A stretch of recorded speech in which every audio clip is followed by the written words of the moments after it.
G'day team, it's Chris speaking. Welcome or welcome back. Today we are going into episode 3 of the FTM Sex and Intimacy series, and we're going to be talking about starting hormones and what that did for my sex life and how I experience intimacy. Content warning for those of you who are uncomfortable talking about sex and things like your downstairs area. This probably is going to make you dysphoric and may not be for you. If it is something that you're curious about, make sure you are okay in your mental space before clicking on this video, because I don't censor a whole lot of it, including the language that I use surrounding those parts. I will try and be as neutral as possible, but I am talking about sex and how I experience it as a transgender person. So this may not be for you. Click away if you need to. Also, if you're my family and you are watching this, never tell me about it. That is a rule. It is a hard rule. Okay, so this is episode 3, just a quick recap of what we have done over the past couple of episodes. 1, I gave an overview. I think this topic is important to talk about because it is not. It can be rather dysphoria inducing, which is why it's not often talked about, but I film these on good days, so we're going to open up those doors and make me feel weird for the rest of the day. That's fine, I'm doing this for you. The second one that we had was talking about how I experienced sex and intimacy pre-transition, and then the third one, which is the most recent one that went up, was talking about why it's different. So why my sex life changed once I realised that I was trans, and those doors basically shut off. So I started hormones. Testosterone has a couple of cool side effects. Now, I want to put another disclaimer here that these are my experiences. There are people who experience testosterone completely different to me, and that's fine. So just be wary that this is one person's experience. This guy. Testosterone has a couple of fun side effects, or it did for me. The first one is that pretty much on day 2, once you, I put gel on. So it was day 2 when I realised that my little bean was throbbing and pulsating, and it was uncomfortable, and I noticed that it was there. And that sort of happened intermittently. It still happens occasionally where I will go through growth spurts, but it just sort of pulsates and feels weird and tingles a bit. I like to think of it as growing. I don't know whether it is or whether it's just making itself known and uncomfortable to wear tight underwear. Don't wear tight underwear. Once you start testosterone, don't do it. You want loose-fitting underwear, trust me. The second thing that happens on testosterone for a lot of people is that your libido skyrockets. If you are experiencing dysphoria around your dans of the world, if you're experiencing dysphoria on your downstairs area and your libido has gone up here, that can be a really weird space to navigate, because you are horny as hell and you also want nothing to do with whatever is happening down there. When I started hormones, it happened pretty quickly. The libido shot up, the dysphoria also shot up, and I didn't know what to do. My downstairs was pretty much closed off to me.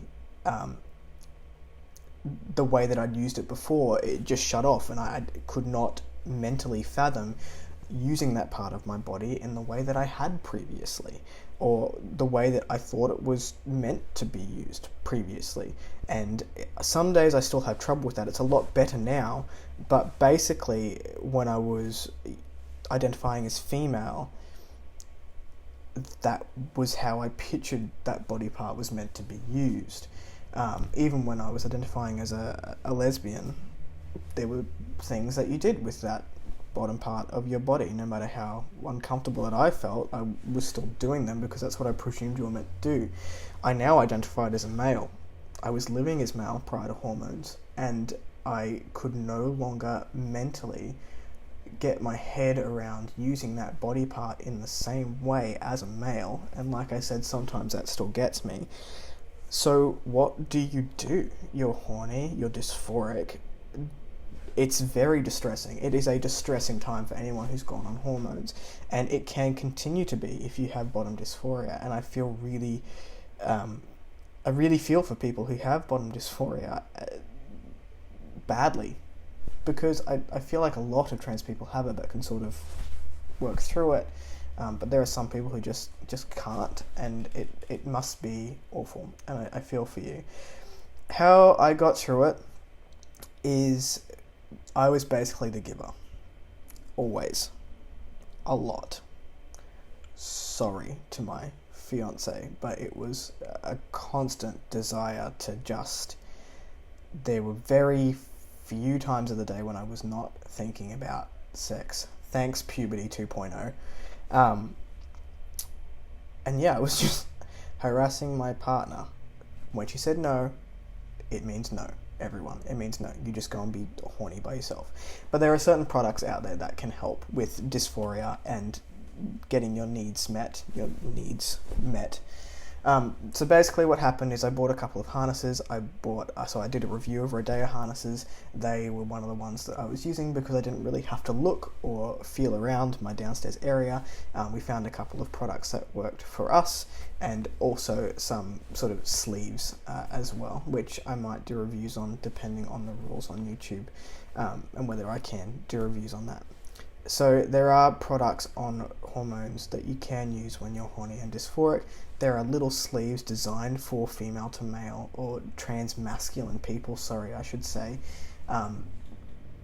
that can make it look like you're just jerking off and make it feel like you're just jerking off, which helps with dysphoria, also helps with that constant need for release.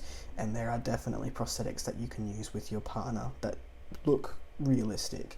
Now those realistic products are expensive, and that's a story again for another time, but there are things out there, and that's what I had to do to get over the dysphoria whilst I was horny and just could not mentally get my head around using that body part. Like I said, and I've said before, it is a lot better now, but it did take a long time, or what seemed like an eternity, to be okay with using that body part. And starting hormones can be a really, really distressing time for any sort of transgender person. It doesn't matter if it's female to male, male to female, or on the non-binary spectrum. It can be a really, really distressing time. If you do want to talk a little bit further about my experiences, I tried to keep it quite general here and not sort of personal. I am happy to talk to you. Just reach out on my Instagram, which will be down below. And the next time we are going to be talking about... Let me check my thing. The next time I want to talk about developing dysphoria, because dysphoria and sex and intimacy can go hand in hand. Like I said, it has changed for me, right from pre-knowing I was trans to today. And once certain things are taken care of with your dysphoria, other things open up, or it can all get better. So I'm going to talk about that. Anyway, if you like the content, give it a thumbs up. If you want to see more of it, then click on my face. If this is helpful, then let me know in the comments below or on Instagram. If you're not out and you want to chat, perfectly respectful. If there are things that you want to see in this series that I have not covered yet, then please do let me know, and I will catch you next time. Okay, bye.